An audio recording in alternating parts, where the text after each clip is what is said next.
Hi teachers అందరికీ నమస్కారం. Welcome back to our channel Surya smart ideas. నేను మీ సూర్యకళ మేడం. ఈరోజు ఈ వీడియోలో ఏపీ టెట్ 2024 ఎస్జిటి బీట్స్ అనేవి ఎక్స్ప్లెయిన్ చేయడం జరుగుతుంది. అయితే ఈరోజు 8/10/2024 మార్నింగ్ సెషన్ బీట్స్ అనేవి ఎక్స్ప్లెయిన్ చేయడం జరుగుతుంది. ఇందులో Telugu, psychology, EVS bits explain చేస్తాను. నెక్స్ట్ వీడియోలో మ్యాథ్స్ బీట్స్ సొల్యూషన్స్తో ఎక్స్ప్లెయిన్ చేస్తాను. వీడియో ఎండింగ్ వరకు చూడండి. వీడియో నచ్చితే లైక్ చేయండి, మీ ఫ్రెండ్స్కి షేర్ చేయండి. అలాగే మన ఛానల్ని సబ్స్క్రైబ్ చేసి ఫాలో అవ్వండి. బెల్ ఐకాన్ని యాక్టివేట్ చేసుకుంటే నేను వీడియో పెట్టగానే మీకు నోటిఫికేషన్లో వస్తుంది. యూట్యూబ్లో సెర్చ్ చేసే అవసరం ఉండదు. సో ఇక్కడ తెలుగులో ఫస్ట్ క్వశ్చన్ చూడండి. మదనం, దీని నానార్థాలు అడిగారు. సో ఆన్సర్ ఏంటంటే ఉమ్మెత్త ఆమని అవుతుంది. నెక్స్ట్ సెకండ్ క్వశ్చన్ వితరణి అర్థం ఏమవుతుంది అంటే విశేష జ్ఞాని. నెక్స్ట్ థర్డ్ క్వశ్చన్ చూడండి. పుత్రుడు వికృతి అడిగారు, బొట్టెడు. మనం వికృతి టాపిక్ ప్రకృతి వికృతులు అనే ఒక వీడియో చేసాము, అందులో అన్నీ కవర్ అవుతున్నాయి. సో ఒకసారి మీరు కనుక ఎగ్జామ్కి వెళ్ళే ముందు ఒకసారి చూసుకుంటే మీకు ఒక బిట్ అనేది కవర్ అవుతుంది. అండ్ నెక్స్ట్ చూడండి, వికృతులను ఏమంటారంటే తద్భవాలు అంటారు. నెక్స్ట్ ఫిఫ్త్ క్వశ్చన్ చూడండి. భాస్కరుడు వ్యుత్పత్తార్థం ఇచ్చారు. అంటే ఏంటి అంటే కాంతిని కలుగుజేయువాడు సూర్యుడు. అయితే మనం వ్యుత్పత్తార్థాలు కూడా ఒక వీడియో చేయడం జరిగింది, అది కూడా ఒకసారి చూసుకోండి, మీకు బాగా యూజ్ అవుతుంది. నెక్స్ట్ సిక్స్త్ క్వశ్చన్ చూడండి. కమలాప్తుడు మీనింగ్ అడిగారు, అర్థం అడిగారు. కమలాప్తుడు అంటే సూర్యుడు. నెక్స్ట్ సెవెంత్ క్వశ్చన్ చూడండి. వెనకబడిన వారి కోసం అంటే నిమ్నజాతి వారి పరిస్థితిని, ఆనాటి వారి ఆకాంక్షను తెలియజేయడమే ఉద్దేశ్యం గల పాఠం. అంటే ఈ ఉద్దేశం గల పాఠం ఏంటి అంటే ఆన్సర్ మేలుకొలుపు అనమాట. ఇక్కడ మేలుకొలుపు, మేలు విడుపు, సంథింగ్ మేలు అలా ఇచ్చారంట. సో ఆన్సర్ మేలుకొలుపు అవుతుంది. మనకి సిక్స్త్ క్లాస్లో ఉంటుంది మేలుకొలుపు పాఠము. సో ఇది చూసుకోండి ఒకసారి. అండ్ నెక్స్ట్ చూడండి ఎయిత్ క్వశ్చన్. సంచార జాతులు వెనకబడిన వారి కోసం తొలిసారిగా రచనలు చేసింది ఎవరు అని అడిగారు. సో ఆన్సర్ చింతా దీక్షితులు. నెక్స్ట్ చూడండి నైన్త్ క్వశ్చన్. ఆంధ్ర నాటకరంగ దినోత్సవం ఎప్పుడు అంటే ఏప్రిల్ 16. Next 10th question. తల్లి ప్రేమ లాంటి నీడనిచ్చేది ఈ వేప చెట్టు అని అలంకారం ఇచ్చారు. సో ఆన్సర్ ఉపమాలంకారం. నెక్స్ట్ 11th క్వశ్చన్ చూడండి. కుట్టూసురు సంధి పేరు అడిగారు. ద్విరుక్త తకార సంధి అవుతుంది ఇది. కుట్టూసురు, కురు ప్లస్ ఉసురు. నెక్స్ట్ చూడండి 12th క్వశ్చన్. బతుకు తెరువు సమాసం ఏంటి అని అడిగారు. చతుర్థి తత్పురుష సమాసం అవుతుంది. నెక్స్ట్ 13th క్వశ్చన్ చూడండి. రెండు గురువులు ఒక లఘువు ఏంటి ఇది. రెండు గురువులు చూడండి, రెండు గురువులు ఒక లఘువు ఏమవుతుందంటే తగనం అవుతుంది. Next 14th question. కాన అరణ్యం దేనికి సంబంధించి పర్యాయ పదాలు అని అడిగారు. సో ఆన్సర్ అడవి యొక్క పర్యాయ పదాలు కాన అరణ్యం అవుతుంది. నెక్స్ట్ 15th క్వశ్చన్ చూడండి. సిద్ధవటం కోట ఏ నది ఒడ్డున ఉంది అని అడిగారు. ఏ నది ఒడ్డున కలదు అని అడిగారు. ఆన్సర్ పెన్నా నది. Next 16th question. బంగ్లాదేశ్కి సరిహద్దు లేని రాష్ట్రం. ఆప్షన్స్ చూడండి. వెస్ట్ బెంగాల్, ఆప్షన్ 2 త్రిపుర, 3 మిజోరాం, 4 సిక్కిం ఇచ్చారు. సో ఆన్సర్ సిక్కిం అనమాట. Next 17th question. సయ్యద్ వంశస్థాపకుడు ఎవరు అని ఇచ్చారు. Answer Khizr Khan Sayyid. Next 18th question చూడండి. ప్రపంచంలో నాణ్యమైన ఇనుమును ఉత్పత్తి చేసే దేశం. Answer Brazil. నాణ్యమైన ఇనుమును ఉత్పత్తి చేసే దేశం Brazil. Next 19th question. Greta Thunberg ఏ దేశానికి చెందిన వ్యక్తి, ఏ దేశానికి చెందినవారు. Answer Sweden. Next 20th question.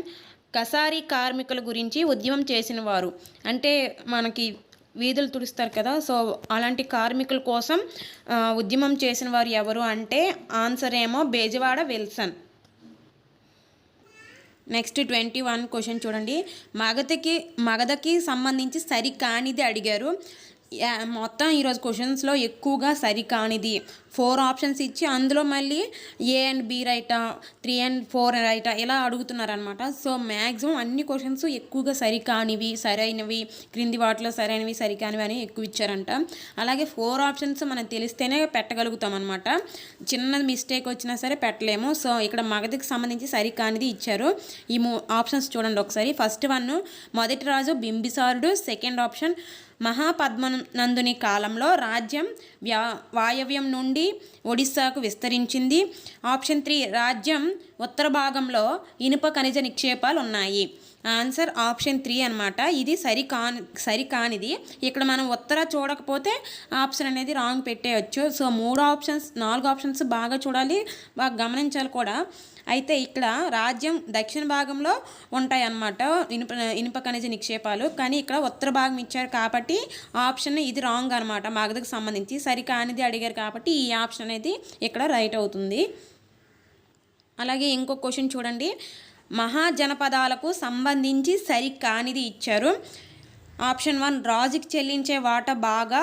Option 2 రోజు కూలీలను వెసరా అంటారు అని ఇచ్చారు. సో ఆన్సర్ ఏమో ఇదనమాట.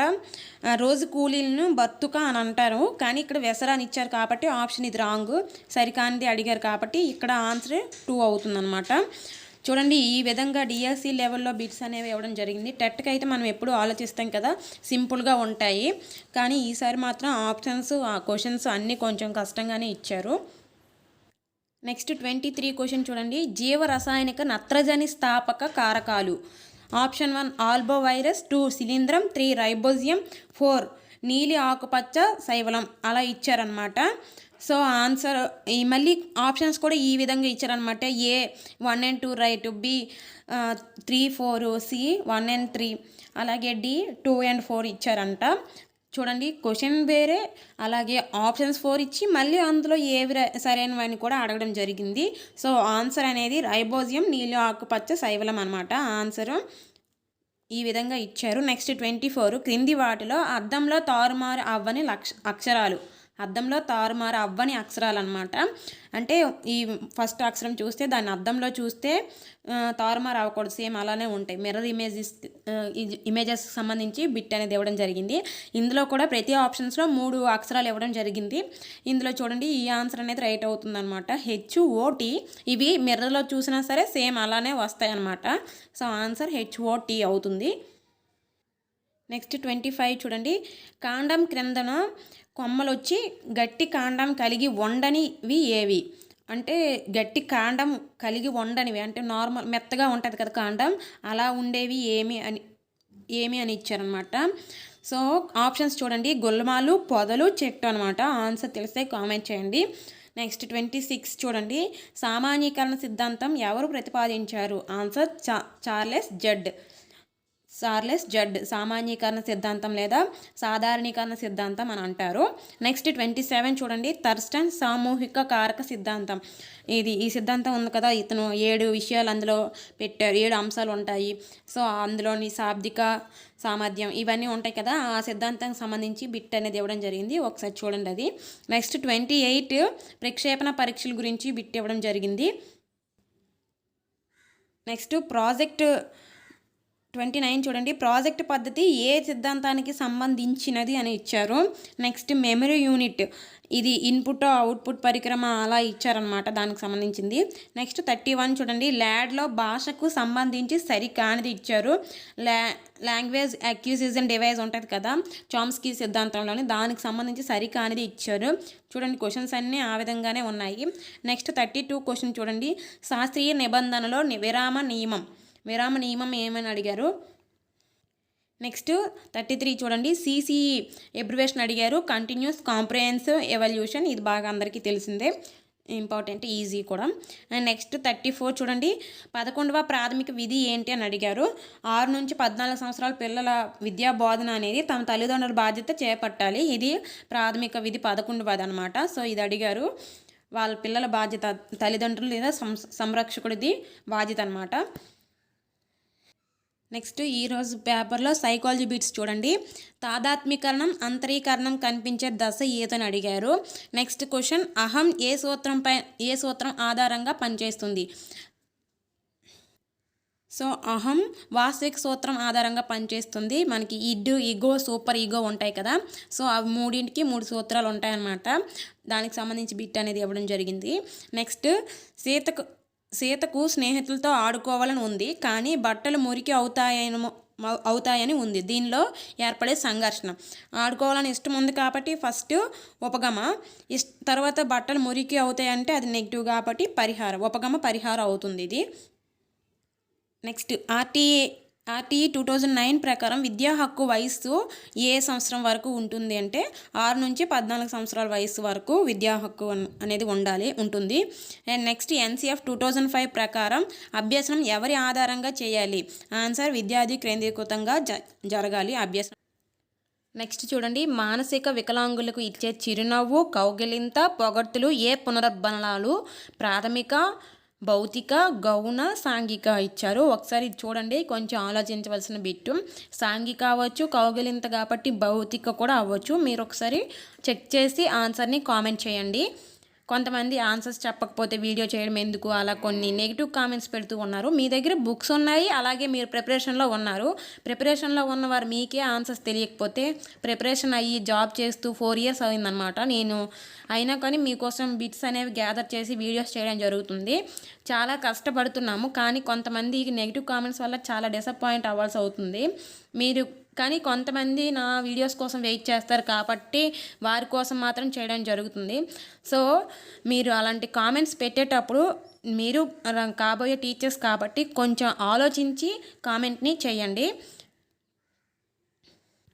నెక్స్ట్ చూడండి, మిడ్ డే మీల్ వలన ఉపయోగాలు. ఆప్షన్ 1 పిల్లల హాజరు శాతం పెంచడం, ఆప్షన్ 2 ప్రాథమిక అవసరాలు తీర్చడం, ఆప్షన్ 3 విద్యార్థులను ఆకర్షించుట.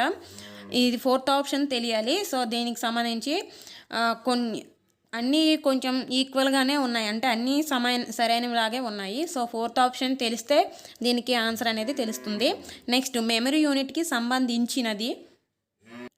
ఆప్షన్స్ చూడండి, option 1 input device, option 2 output device, 3 memory device, 4 CPU. ఇది సిపియు అవ్వచ్చు. సో ఒకసారి మీరు చూడండి. నెక్స్ట్ ఎంఎస్ వర్డ్లో ఫార్ములాను రాయుటకు ముందు వాడే symbol. Option 1 plus symbol, 2 equal symbol, 3 @ 4 symbol. So మీరు దీనికి తెలిస్తే కామెంట్ చేయండి. నెక్స్ట్ వీడియోలో మరికొన్ని బిట్స్తో పాటు మ్యాథ్స్ బిట్స్ అనేవి ఎక్స్ప్లెయిన్ చేయడం జరుగుతుంది. మన ఛానల్ని ఫాలో అవ్వండి. చెప్పాను కదా, సబ్స్క్రైబ్ చేసి బెల్ ఐకాన్ యాక్టివేట్ చేసుకుంటే నేను వీడియో పెట్టగానే మీకు నోటిఫికేషన్లో వస్తుంది. మీరు సెట్ చేయవలసిన పని లేదు. So all the best, bye bye. రేపు ఎగ్జామ్ రాసేవాళ్ళు ధైర్యంగా ఉండండి. మీరు ఇప్పటి వరకు ఎంత చదివితే అదే మీరు అటెంప్ట్ చేయడానికి ట్రై చేయండి. All the best once again.